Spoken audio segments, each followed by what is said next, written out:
पण ह्या वर्षी काहीतरी वेगळंच झालं. त्या दिवशी म्हणजे त्या दिवशी मला एक गोष्ट जाणवली.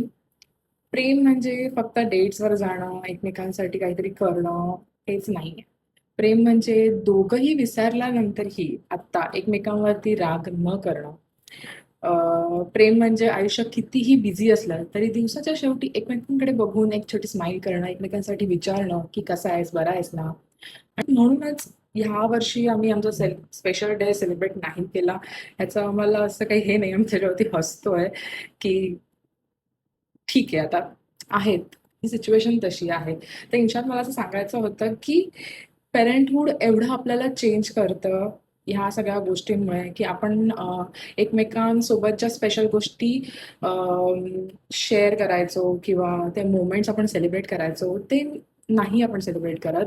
मुद्दाम नाही, मे बी तुम्ही करत पण असाल सेलिब्रेट, करतात पण लोक सेलिब्रेट लक्षात ठेवून, पण आम्ही ह्यावेळी विसरून गेलो आणि मला ते खूप असं हे झालं की हा डे आम्ही कसा काय विसरू शकतो?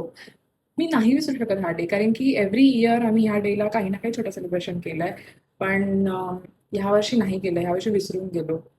तर मला हेच सांगायचं होतं की आय थिंक पेरेंटहूड नंतर प्रेमाचं व्हर्जन बदलत जातं. आपण एकमेकांसाठी रिस्पॉन्सिबिलिटीजमध्ये एकमेकांबरोबर किती सपोर्ट करतोय, किती एकमेकांसाठी आहोत. आय थिंक हे प्रेम आहे आत्ता. आत्ता त्याचं व्हर्जन हे आहे. मे बी 2 वर्षानंतर त्याचं व्हर्जन अजून वेगळं असेल. सो या, कीप लव्हिंग इच अदर.